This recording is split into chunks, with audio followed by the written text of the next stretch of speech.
Fala pessoal, começando mais um episódio do Regencast, o podcast da medicina regenerativa. Eu sou o Thales. Eu sou o Olímpio. Hoje a gente está aqui com o Bruno. O Bruno ele é biomédico, mestre, agora doutorando pela Faculdade de Ciências Médicas da Unicamp. Ele é também o vice-presidente da BPMR, que é a Associação Brasileira de Pesquisa da Medicina Regenerativa. E aí, Bruno, como é que tá? Tudo certo? Obrigado pelo convite, parabéns por essa iniciativa, por esse projeto super interessante, super importante que vocês estão fazendo. Estou bem feliz e bem honrado pelo convite de estar aqui ajudando vocês. Imagino, o prazer é nosso.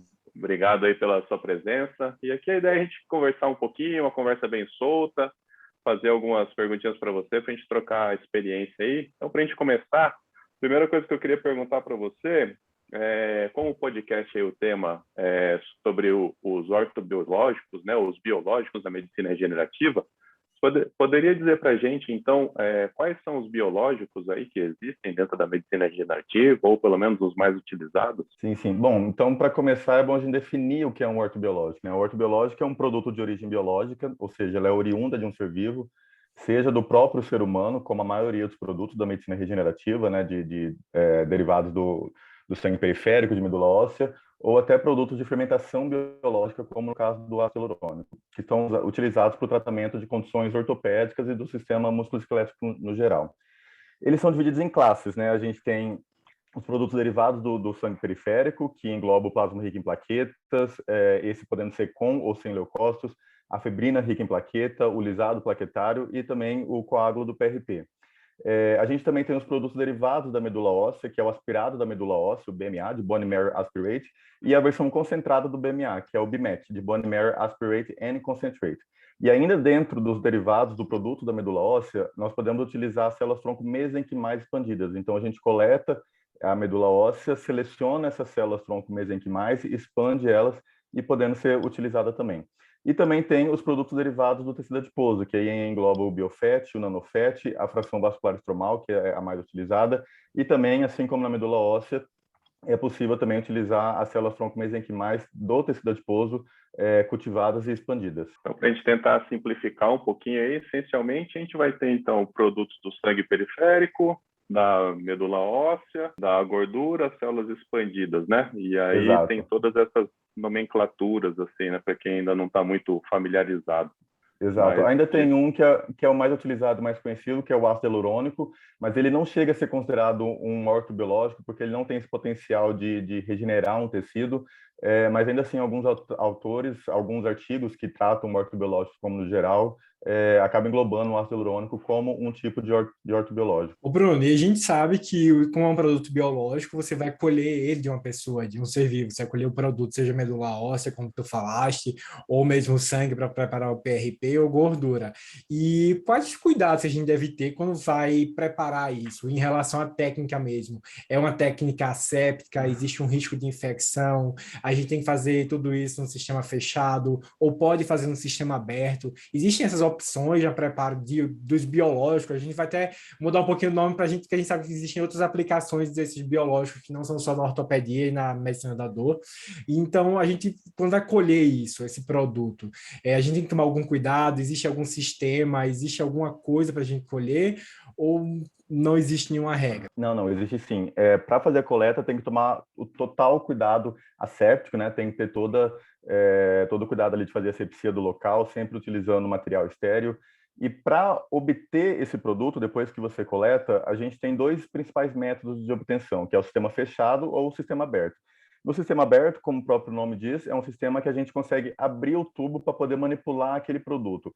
E isso deve ser feito em um ambiente estéril para evitar contaminação. Então, existe um equipamento específico chamado cabine de segurança biológica, que ele promove um ambiente estéril devido à radiação UV. Então, toda vez que a gente utiliza esse produto no sistema aberto, a gente deixa a radiação UV ligada ali por alguns minutos antes do procedimento, e ele também contém alguns filtros, alguns sistemas de filtração com controle de micropartícula, tudo isso para garantir a esterilidade do produto.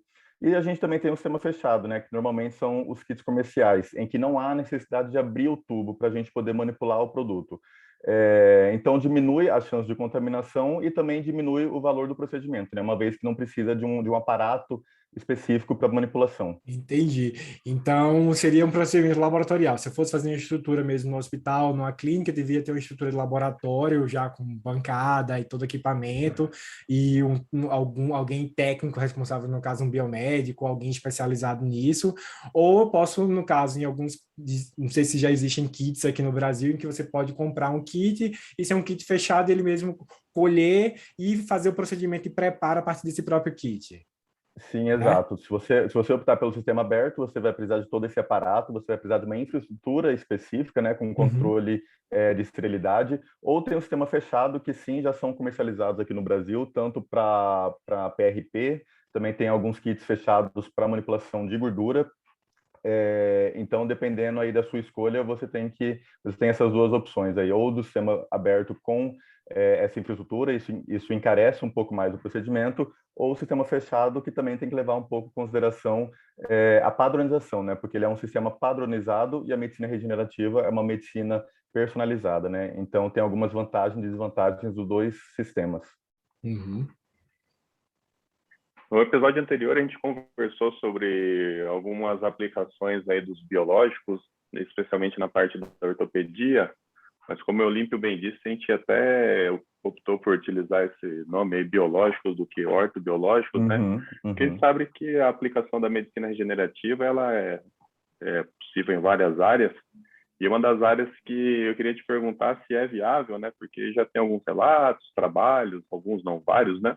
Na parte da medicina estética. Então, queria saber um pouquinho de você comentar um pouquinho para nós da aplicação, aí, da aplicabilidade na parte da medicina estética. Sim, a medicina regenerativa é uma medicina que está crescendo muito, está pegando todas as áreas da medicina, né? A gente tem diversos estudos para sistema cardíaco, para sistema pulmonar, para sistema nervoso, e a área de estética é uma das áreas que mais se tem estudo trabalhando com medicina regenerativa.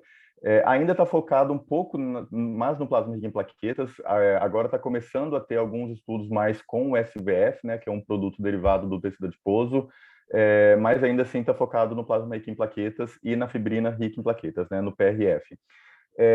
Bom, como esse produto biológico ele tem células e todo o seu conteúdo molecular ele é um indutor de colágeno, então ele é muito bem visto na estética, né, na parte do rejuvenescimento facial. Então ele é utilizado como intradermoterapia na face, para promover estímulo de colágeno, para diminuir linha de expressão, para, enfim, promover o rejuvenescimento no geral.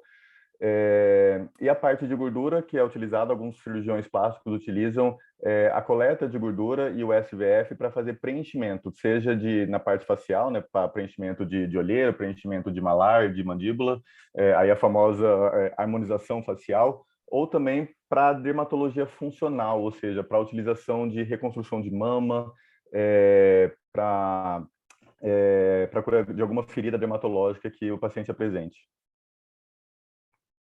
Tem algumas aplicações na parte de calvície também, não tem? Também na parte de crescimento capilar, de diminuição de linha de expressão.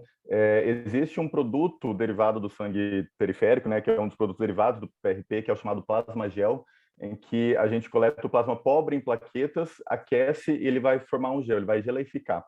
Então, ele vai ficar bem parecido com ácido hialurônico. Então, algumas pessoas também utilizam isso como um preenchedor. Assim como na harmonização facial se utiliza o ácido hialurônico, também é possível utilizar o plasma gel. Então, você consegue fazer um preenchimento, né, ou seja, uma harmonização com um produto próprio do paciente, com, né, um produto autólogo do paciente, Uhum. em vez de utilizar um ácido hialurônico. Tem alguns pacientes que até apresentam alergia a esse produto, né? No caso, o ácido que tá falando, que pode ser de Sim, origem animal e tudo mais. exato, exato. Entendi. E a gente tá chamando o Bruno aqui para entrevistar ele, porque a tese de mestrado dele é em relação ao uso do PRP, né, Bruno? Em alopécia, não é isso? Sim, sim, foi assim que eu iniciei na medicina regenerativa. Meu primeiro trabalho foi com avaliação do tratamento da alopecia androgenética utilizando o PRP. Na verdade, foi mais correlacionando a resposta clínica, porque a gente já sabia que o PRP de fato funciona para alopecia.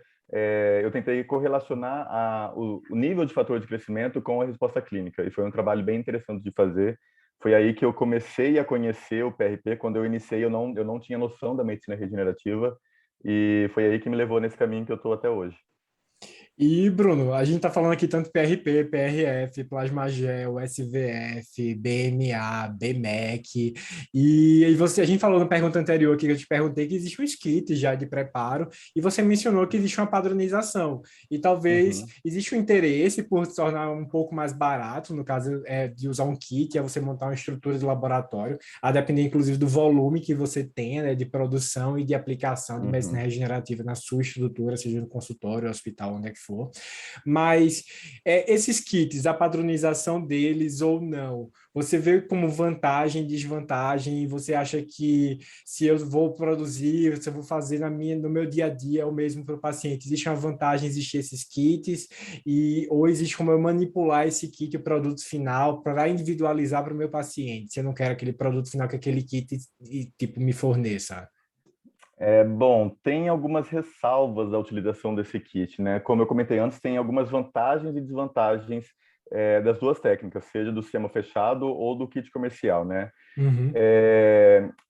Principalmente produtos sanguíneos ou da medula óssea, tem alguns parâmetros interindividual, ou seja, que varia de pessoa para pessoa, que deve ser levado em consideração, como, por exemplo, os valores basais de plaquetas, de leucócitos e o próprio hematócrito, que ele vai auxiliar ali na produção do tamanho do plasma, do volume do plasma que a gente vai obter.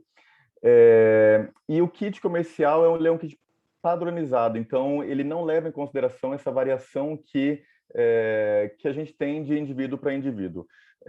Então, isso pode levar a uma variedade no resultado final. Então, a pessoa que for escolher qual kit utilizar vai ter que levar em consideração essas duas alterações, né? Essas variações que a gente tem. Interessante. E você vê, né? A gente tem aí trabalhos e a área de atuação diferente, né? Por exemplo, a parte da ortopedia, a parte da medicina da dor, a biomedicina. E o pessoal que está ouvindo aí, a gente ficou curioso, a gente imagina que algumas pessoas também nunca ouviram falar nisso e querem pesquisar um pouquinho mais sobre o assunto. Então, as pessoas de diversas áreas, né? Que não só da medicina, mas todas as áreas da saúde aí. Você comentou agora há pouco que foi dessa forma aí, estudando PRP, né, na alopecia, que você entrou no mundo da regenerativa.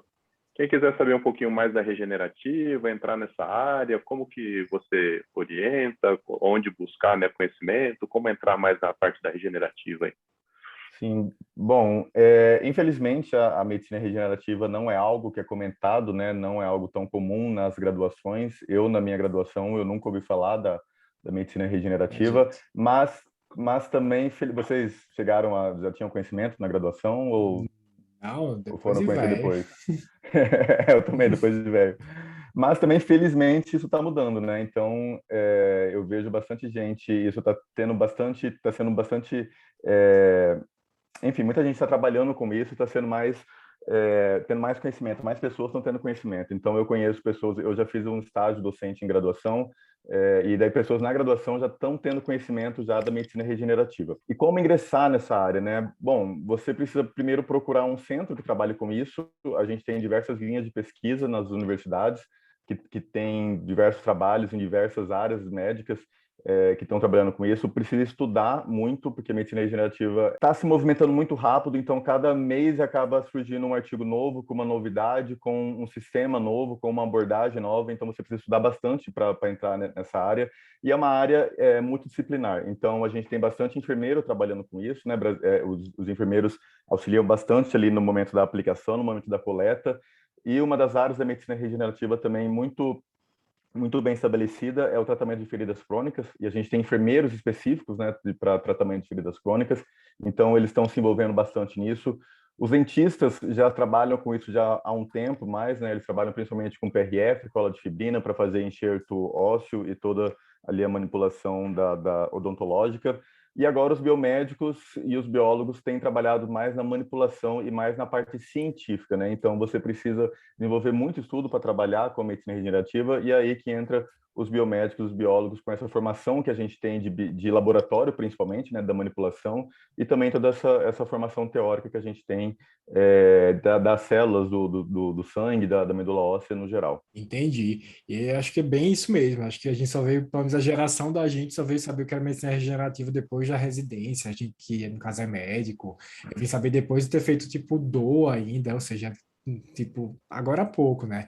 E acho que é uma coisa que evolui muito e a gente vê que hoje até tem liga, né, universitária sobre medicina regenerativa, né? Então os meninos estão sabendo muito mais cedo. Exato. Felizmente está crescendo bastante essa área. Entendi. Ô, Bruno, e acho que a gente, como eu te falei, a gente cria um papo bem fluido aqui, a gente falou no começo, e a gente queria dar uma noção mesmo do que é ortobiológico, que é produto biológico, tá bom? E a gente queria que você deixasse uma mensagem para a gente sobre o que você acha da medicina regenerativa, sobre o uso de biológicos no nosso dia a dia, como você vê a perspectiva em relação a isso. Mais para frente, a gente sabe que a tendência é sempre aumentar, é uma coisa que chegou aqui, a gente está usando bem mais, e a gente está tentando expandir também esse uso. Então, aí como a gente pode encontrar você? Bom, eu acredito que a medicina regenerativa seja o futuro da medicina. Hoje tem diversas doenças incuráveis e de tratamento difícil e tratamento caro que estão sendo tratados, né, ainda em fase experimental, mas que estão mostrando resultados promissores com o uso da medicina regenerativa. Eu mesmo fui um paciente da medicina regenerativa e eu fiquei perplexo de como realmente isso funciona, como isso é bom. E eu acho que, além dos ortobiológicos, né, desses que a gente acaba separando a medicina regenerativa por fases, né? Então, a gente tem essa primeira fase, que é com todos esses produtos que a gente acabou conversando, mas também tem as fases mais avançadas, que daí seria com terapia gênica, com imunoterapia, que acaba sendo técnicas de medicina regenerativa. E eu acredito que realmente que isso seja o futuro da medicina para a gente tratar essas doenças mais difíceis de ser tratadas, até as doenças mais básicas que têm tratamento, que têm cura, mas isso acaba sendo um tipo de tratamento mais fisiológico para o paciente, né? Você podendo utilizando cada vez menos química no paciente, cada vez menos industrialização no paciente, eu acho que é uma ótima opção aí para o futuro. Tá aí. E Bruno, como é que a gente pode encontrar em rede social? Se alguém quiser te encontrar, tirar dúvida, te acompanhar, ou trocar trabalho, figurinho, o que seja. Tem meu e-mail é brunolr.unicamp@gmail.com, meu Instagram é @brunolr_, isso me chamar lá que a gente consegue vai ter um papo legal sobre medicina regenerativa. Bruno, muito obrigado. Só salientar que tipo, não foi só você que foi paciente da regenerativa, eu e o Thales já fomos também, todo mundo com o joelho podre aqui, já fez parte. A Contromalácia, todo mundo já participou da medicina regenerativa, a gente sabe que tem muito resultado, tá bom? Queria te agradecer muito pelo convite, conversar com a gente, tá? A gente tá no começo do podcast. E muito obrigado, muito sucesso para vocês, um prazer fazer parte desse projeto, que vocês tenham muito sucesso. Valeu, Brunão, muito obrigado aí da sua presença. A gente espera te chamar mais vezes para a gente ir aprofundando ainda mais esse assunto aí conforme a gente for progredindo aí nos nossos episódios. Sim, chamaremos. Muito obrigado. Obrigado, Brunão. Pessoal, até o próximo episódio. Obrigadão.